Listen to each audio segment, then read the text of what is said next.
दोस्तों रेलवे के हर एग्जाम में लेंस के प्रतिबिंबों से रिलेटेड क्वेश्चन हमेशा पूछे जाते हैं। बहुत ही इंपॉर्टेंट टॉपिक है दोस्तों एग्जाम की दृष्टि से।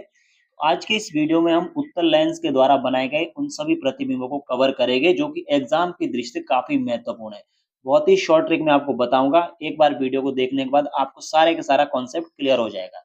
आइए दोस्तों वीडियो को स्टार्ट करते हैं। तो सबसे पहले थोड़ा बेसिक नॉलेज जान लेते हैं उत्तल लेंस की। तो देखिए दोस्तों जो उत्तल लेंस होता है जिसे हम इंग्लिश में क्या बोलते हैं, कॉन्वेक्स लेंस बोलते हैं। ठीक है, इसका अन्य नाम क्या है, इसे अभिसारी लेंस भी बोलते हैं या इसे इंग्लिश में कन्वर्जिंग लेंस भी बोलते हैं। ठीक है, अभिसारी लेंस इसलिए बोलते हैं क्योंकि क्या करता है, जो भी किरणें होती है उनको क्या करता है, एक जगह इकट्ठा कर देता है, इसलिए इसे कन्वर्जिंग लेंस भी बोलते हैं, अभिसारी लेंस भी बोलते हैं। ठीक है, इसके द्वारा जो प्रतिबिंब बनाया जाता है वो कैसा बनाया जाता है, वास्तविक और उल्टा प्रतिबिंब इसके द्वारा बनाया जाता है। ठीक है, हालांकि एक अपवाद भी है जिसमें आभासी और सीधा प्रतिबिंब बनाता है, लेकिन मैक्सिमम जो प्रतिबिंब होते हैं वो वास्तविक और उल्टे इसके द्वारा बनाए जाते हैं। ठीक है, उत्तल लेंस की बात करें दोस्तों, उत्तल लेंस में क्या होता है, ये बीच से क्या होता है दोस्तों, ये बीच से मोटा होता है और किनारों से दोस्तों क्या होता है, ये पतला होता है। और ये क्या होता है, बाहर की ओर ये क्या होता है, वक्रित होता है, यानी कि बाहर की ओर क्या होता है, कर्व इसका बनता है। ठीक है, तो ये उत्तल लेंस की क्या है, खासियत है, एक प्रकार के गुण है। इसके बाद देखिए दोस्तों, यहाँ पे उत्तल लेंस का यूज कहाँ कहाँ पर होता है, तो जो कैमरे का जो लेंस होता है उसमें भी उत्तल लेंस का यूज होता है। माइक्रोस्कोप, टेलीस्कोप में भी उत्तल लेंस का यूज होता है। हमारी जो आंखें होती है, मानव की जो आंखें होती है वो भी उत्तल लेंस की तरह ही व्यवहार करती है। और जो ओंस की जो बूंदें होती है, ओंस की जो बूंदें होती है वो भी उत्तल लेंस की तरह व्यवहार करती है। और जो दूर दृष्टि दोष होता है उसके निवारण में भी उत्तल लेंस का ही यूज किया जाता है। ये तो हुई दोस्तों बेसिक चीजें। ठीक है, अब बात करते हैं अपना मेन टॉपिक है, जो इसके द्वारा जो प्रतिबिंब है वो कहाँ पर बनते हैं, यहाँ से क्वेश्चन बनता है।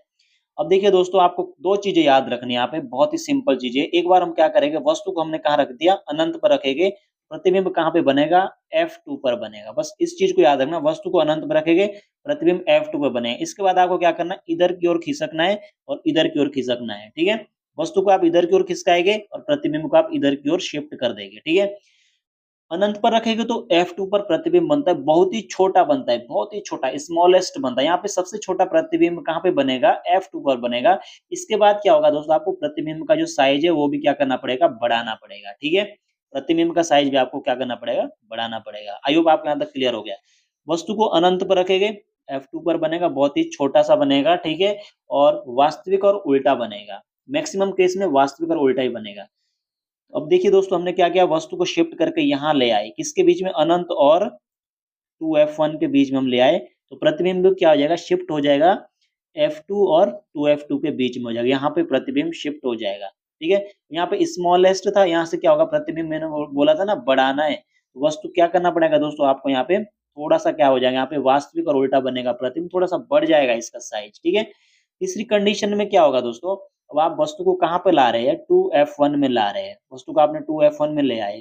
ठीक है, तो प्रतिबिंब कहाँ पे बनेगा, 2F2 में बनेगा। कहाँ पे बनेगा, 2F2 में। आपको बोला मैंने, वस्तु को भी शिफ्ट करना है और प्रतिबिंब को भी आगे आगे बढ़ाते जाना है। ठीक है, अब देखिए 2F1 में तो 2F2 में प्रतिबिंब बन जाएगा। और यहाँ पे दोस्तों क्या होता है, 2F2 और 2F1 में, इस कंडीशन में क्या होता है, जो प्रतिबिंब का जो साइज होता है ना वो वस्तु के बराबर ही होता है।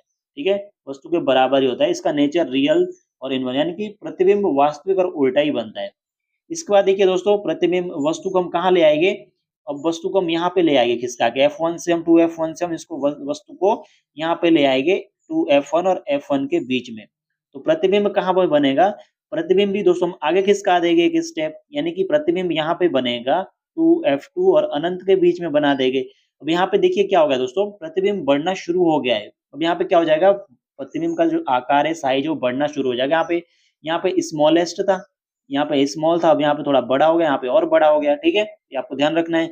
अब इसके बाद देखिए लास्ट, यहाँ पे देखिए, अब लास्ट यहाँ पे एक कंडीशन है कि F1, जब हम वस्तु को F1 में ले आते हैं, जब F1 में हम वस्तु को रखते हैं तो प्रतिबिंब कहाँ पे बनता है दोस्तों, जब F1 में रखेंगे तो प्रतिबिंब कहाँ पे बनेगा, अनंत पर बनेगा। कहाँ पे बनेगा, अनंत पर बनेगा।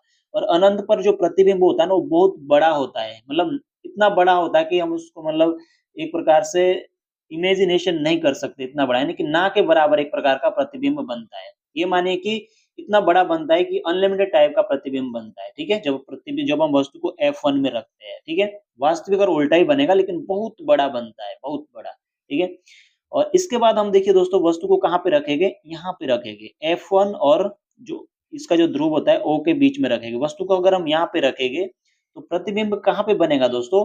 प्रतिबिंब आपने देखा जो 5 केस थे प्रतिबिंब इस साइड बना था, लेकिन जब हम वस्तु को F1 और O के बीच में रखेंगे तो प्रतिबिंब ये इधर इसी साइड बनेगा, ठीक है? लेंस के लेफ्ट साइड में ही प्रतिबिंब बनेगा और इस यहाँ पे बड़ा प्रतिबिंब बनेगा और नेचर कैसा रहेगा इसका आभासी और सीधा, ठीक है? यहाँ पे देखिए आपने क्या बोला था, इस साइड जितना बनेगा वास्तविक उल्टा बनेगा, इस साइड जितना भी बनेगा क्या होगा आभासी और सीधा प्रतिबिंब देखने को मिलेगा। आई होप दोस्तों आपको समझ में आ गया होगा। अब इसके यहाँ पे देखिए एनसीईआरटी वाला ही है।